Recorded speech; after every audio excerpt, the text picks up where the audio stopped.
Friends नमस्कार, समर्थ academy भंडारामध्ये आपल्या सर्वांचं हार्दिक स्वागत आहे। आज आपण या व्हिडिओमध्ये महाराष्ट्र पोलीस भरती 2024-25 चा फॉर्म कसा भरायचा याची संपूर्ण माहिती पाहणार आहोत, म्हणून व्हिडिओ शेवटपर्यंत बघा, स्किप करू नका। चॅनलवर नवीन असाल तर चॅनलला सबस्क्राइब करायला विसरू नका, कारण पोलीस भरतीबाबत लेटेस्ट असे अपडेट्स तुम्हाला आपल्या चॅनलवर पाहायला भेटत असतात। भरपूर साऱ्या PDF त्याचबरोबर पोलीस भरतीबाबतच्या माहितीच्या PDF आपलं टेलिग्राम चॅनल समर्थ अकॅडमी भंडारा इथं उपलब्ध आहेत। त्या तुम्हाला डाउनलोड करायच्या असल्यास त्याची लिंक डिस्क्रिप्शन बॉक्समध्ये दिलेली आहे, तिथून तुम्ही डाउनलोड करू शकता। चला जास्त वेळ न घालवता डायरेक्ट व्हिडिओला सुरुवात करूयात। बघा, ही महाराष्ट्र पोलिसांची असणारी वेबसाईट आहे, ज्याच्यावर असणारं तुम्हाला जायचं आहे, ज्याची लिंक आपल्या टेलिग्राम चॅनलवर उपलब्ध आहे। इथं पहा, पोलीस रिक्रुटमेंट 2025 mahaiti.org forms/home.aspx असं असणारी ही वेबसाईट आहे। ज्या वेबसाईटवर गेल्यानंतर सर्वांचीच आता इथं लॉगिंग ID पासवर्ड कोणाकडेच नाही, गेल्या वर्षीचा काही कामाचा नाही। मग थोडंसं खाली गेल्यानंतर तुम्हाला या ठिकाणी इथं पाहायला मिळतंय की नवीन नोंदणी करा आपले खाते नसल्यास, आणि खातं कुणाचंच असणार नाही, प्रत्येकाला नवीन क्रिएट करायचंच आहे, म्हणून नवीन नोंदणी करा या ठिकाणी तुम्हाला क्लिक करायचं आहे। आणि इथं क्लिक केल्यानंतर मग त्या ठिकाणी असणारं तुमच्या समोर एक नवीन पेज ओपन होईल, आणि त्याच्यानंतर तुम्हाला पहिलं या ठिकाणी काय भरायचं आहे तर तुमचा आधार क्रमांक भरायचा आहे। तुमच्या आधारला मोबाईल नंबर लिंक असणं गरजेचं आहे, त्याशिवाय त्या ठिकाणी तुमचा इथं OTP जनरेट होणार नाही, OTP जाणार नाही। किंवा भरपूर मुलांच्या असं समस्या आहे की आधारला नंबर दुसरा आहे, इथं त्यांनी वर मोबाईल आधार क्रमांकाशी कसा लिंक करायची प्रोसेस दिलेली आहे, काही नाही, सेम प्रोसेस आहे। आधार सेंटरवर जाऊनवरच तुम्हाला असणारा मोबाईल क्रमांक आधारशी लिंक करायचा आहे, कुठलीही बाकी प्रोसेस इथं ऑनलाईन उपलब्ध नाही। ऑनलाईन व्हिडिओ वगैरे यूट्यूबवर तुम्हाला भेटत असेल, फेक आहेत। एकमेव आधारला मोबाईल लिंक करण्याची सुविधा आधार केंद्रावर आहे, दुसरं कुठेही नाही। तर चला, आता मी इथं माझाच आधार क्रमांक टाकतोय। OTP has been sent your registered mobile number, त्याच्यानंतर तुमच्या जोही नंबर लिंक असेल त्या ठिकाणी OTP आलेला असणार आहे, तो OTP तुम्हाला या ठिकाणी भरायचा आहे। या इथं ॲटोमॅटिकली त्या ठिकाणी तुम्हाला आधारवरची माहिती दिसेल, तुमचं नाव दिसेल, त्याचबरोबर जेंडर दिसेल, जन्मतारीख जी असेल ती दिसेल, त्याच्यानंतर तुमचं जे राज्य आहे ते राज्य या ठिकाणी तुम्हाला पाहायला मिळेल। आणि त्याच्यानंतर इथं मग तुम्हाला तुमचा ईमेल ID असणारा या ठिकाणी भरायचा आहे।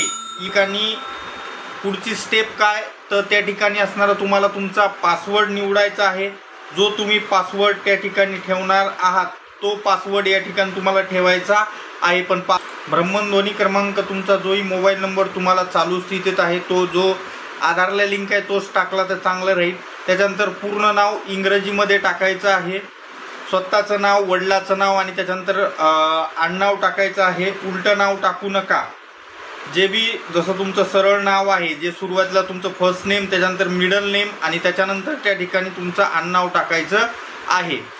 देवनागरीतलं नाव इथं ॲटोमॅटिकली कधी येतंय तर कधी येत नाही, तर तुम्हाला देवनागरीतलं नाव, त्याच्यानंतर तुमचं लिंग निवड करायची आहे। परत आय हॅव रीड इन्स्ट्रक्शन या ठिकाणी, त्याच्यानंतर इथं तुम्हाला जो कॅप्चा दिलेला आहे तो कॅप्चा भरायचा आहे, आणि पुढं रजिस्टर असा ऑप्शन आहे, इथं रजिस्टर असं करायचं आहे। त्याच्यानंतर तुमच्यासमोर इथं एक असा या ठिकाणी पॉपअप मेसेज येईल की please check your email for verification link, please check spam folder as mail from Maharashtra state police requirement may be delivered as spam, म्हणजे कधी कधी इनबॉक्समध्ये न जाता स्पॅम बॉक्समध्ये जाऊ शकतो असं त्यांचं म्हणणं आहे।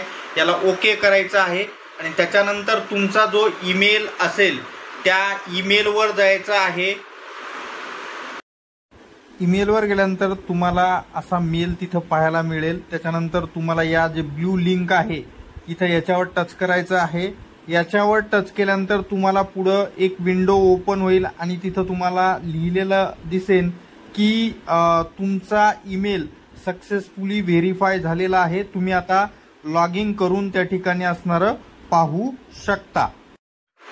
बघा, तुम्ही असणारं त्या ठिकाणी ईमेल व्हेरिफिकेशन केल्यानंतर जो ईमेल तुम्ही त्या ठिकाणी असणारा युजर नेम म्हणून टाकलेला होता तो ईमेल तुम्हाला इथं टाकायचा आहे. त्याच्यानंतर तुम्ही जो पासवर्ड ठेवलेला होता तो पासवर्ड या ठिकाणी तुम्हाला टाकायचा आहे. आणि त्यानंतर तुमची लॉगिंग, त्याचबरोबर इथं कॅप्चा आहे तो कॅप्चा टाकायचा आहे. त्यानंतर तुमची लॉगिंग असणारी कन्फर्म होईल. लग्न जो फोटो असतो तो फोटो या ठिकाणी तुम्हाला दिसतो. तुमचा आधार नंबर दिसतोय, तुमचं नाव दिसतंय, मोबाईल नंबर, त्याचबरोबर आधार प्रमाण असणारं त्या ठिकाणी तुमचं लिंग कोणतं आहे आणि तुमची जन्मतारीख काय आहे या ठिकाणी आहे. पहिले तर तुम्हाला इथं पदासाठी अर्ज करा अशा पद्धतीचं असणारं इथं तुम्हाला दिसेल. इथं तुमचा आधार नंबर, डेट ऑफ बर्थ वगैरे सगळं आलेलं आहे. खाली पहिल्यांदा तुम्हाला इंग्रजीतलं तुमचं नाव भरायचं आहे, फर्स्ट नेम. त्याच्यानंतर तुमच्या वडिलाचं नाव टाकायचं आहे. त्याच्यानंतर तुमचं आडनाव टाकायचं आहे. त्याच्यानंतर तुमच्या आईचं नाव टाकायचं आहे. त्याच्यानंतर देवनागरीमध्ये या ठिकाणी परत तीच माहिती भरायची आहे. कधी कधी इथं ही ॲटोफिल म्हणजे इकडं जे भरलेलं आहे तर ट्रान्सलेट होऊन इकडं पण येत असते. आता त्याच्यानंतर स्वतःचं नाव देवनागरीमध्ये इथं आपण टाईप करणं गरजेचं आहे. जर नाही आलं तर त्याच्यानंतर तुमच्या वडिलाचं नाव इथं तुम्हाला भरायचं आहे देवनागरीमध्ये. त्याच्यानंतर तुमचं आडनाव, त्याच्यानंतर तुमच्या आईचं नाव या ठिकाणी तुम्हाला भरायचं आहे.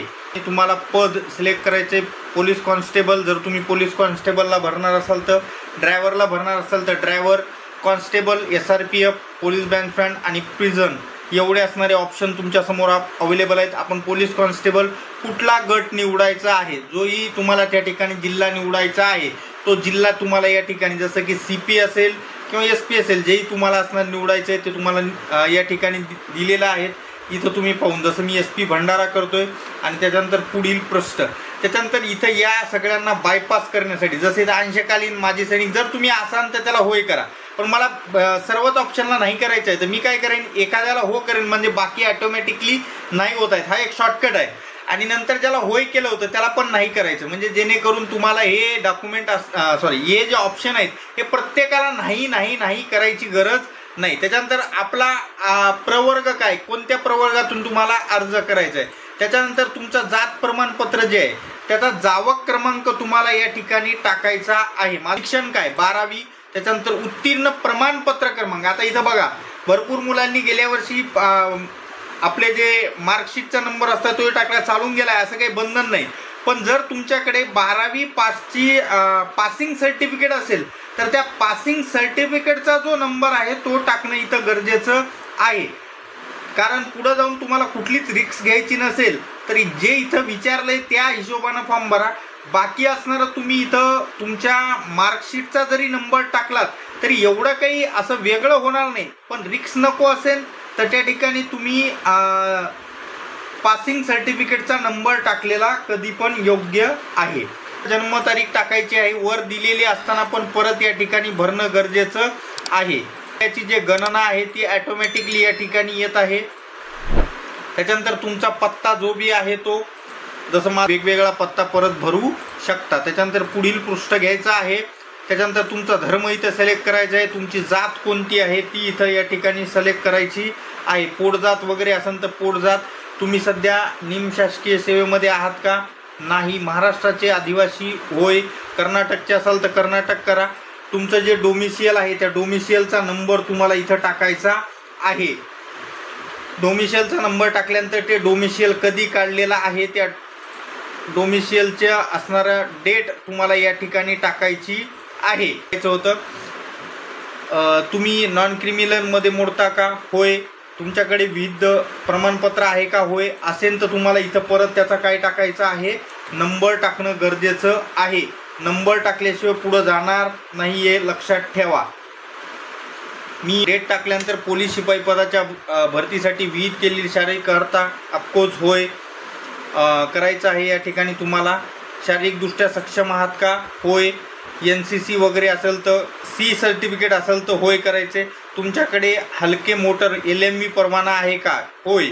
संगणक MSCIT CCC वगैरे आहे का, तुमचे आईवडील कोणी आत्महत्याग्रस्त म्हणजे आहेत का, जर असेल तर होय, नसेल तर नाही. त्याच्यानंतर शेवटचा मुद्दा, इथं तुम्हाला 12वीचं तुमचं बोर्ड भरायचं आहे. जे बी बोर्ड तुम्ही इथं 2 पद्धती टाकू शकता, महाराष्ट्र स्टेट बोर्ड किंवा त्या ठिकाणी तुम्ही जेही तुमचं मंडळ वगैरे आहे, नागपूर, औरंगाबाद, लातूर वगैरे जे आहे तुमचं त्या ठिकाणी पास म्हणून करायचं आहे.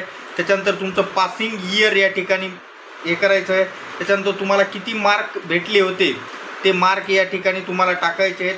टोटल एकूण मार्क किती होते ते. त्याच्यानंतर पदवीधर आहात का, होय, जर पदवी कोणती असेल, जेही पदवी असेल तुमची ती पदवी या ठिकाणी तुम्हाला सिलेक्ट करायची आहे. त्याच्यानंतर पोस्ट ग्रॅज्युएशन असेल तर पोस्ट ग्रॅज्युएट. जर अंतिम यादीत निवड नाही झाली तर तुम्ही या ठिकाणी मुलाखत घेऊन करार पद्धतीने MSFमध्ये काम करण्यास तयार असाल तर होय, नसेल तर नाही. आणि शेवटी इथं प्रतिज्ञापत्र आणि अर्जाचे पूर्वसदृश्य, इथं तुम्हाला जे बी तुम्ही भरलेली माहिती आहे ती पूर्ण माहिती या ठिकाणी असणारं दिसेल. तुमचं आधार प्रमाण नाव पण दिसेल आणि तुम्ही भरलेलं नाव पण या ठिकाणी दिसेल. वडिलाचं नाव दिसेल, त्याचबरोबर आईचं नाव, वर्गवारी, सगळ्या गोष्टी या ठिकाणी तुम्हाला दिसतील. त्याच्यानंतर बंद करा. परत इथं जर तुम्ही जतन केलं, बघा इथं एक पॉपअप येत आहे, तुम्ही माहिती पुन्हा तपासून घ्या. एकदा जतन केलेली माहिती तुम्ही संपादित करू शकत नाही. तुम्ही ओके केल्यानंतर तुम्हाला असणारी या ठिकाणी इथं छायाचित्र आणि स्वाक्षरी अपलोड करा अशा पद्धतीचं ऑप्शन येईल. इथं या ठिकाणी असणारं तुम्ही पहिले, आता मी ते सबमिट केलेलं नाही फॉर्म, त्याच्यामुळे तो येत नाही आहे. पूर्ण फॉर्म तुम्ही भरू शकता. ठीक आहे, भेटूयात पुढच्या व्हिडिओमध्ये. काही अडचण असल्यास माझा व्हॉट्सअप नंबर मी तुम्हाला या ठिकाणी देतोय. बघा, माझा व्हॉट्सअप नंबर आहे 8010904800. या व्हॉट्सअप नंबरवर तुम्ही मला मेसेज करू शकता. कॉल काही या ठिकाणी रिसीव करणं जमणार नाही. त्याच्यामुळं याच्यावर तुमची जे बी समस्या आहे ते सांगा, तुमचं सोडवण्याचा प्रयत्न मी नक्की करेन, ह्याच्यामध्ये काही शंका नाही. भेटूयात पुढच्या व्हिडिओमध्ये. व्हिडिओ जास्तीत जास्त मित्रमैत्रिणींना शेअर करा. धन्यवाद. Take care.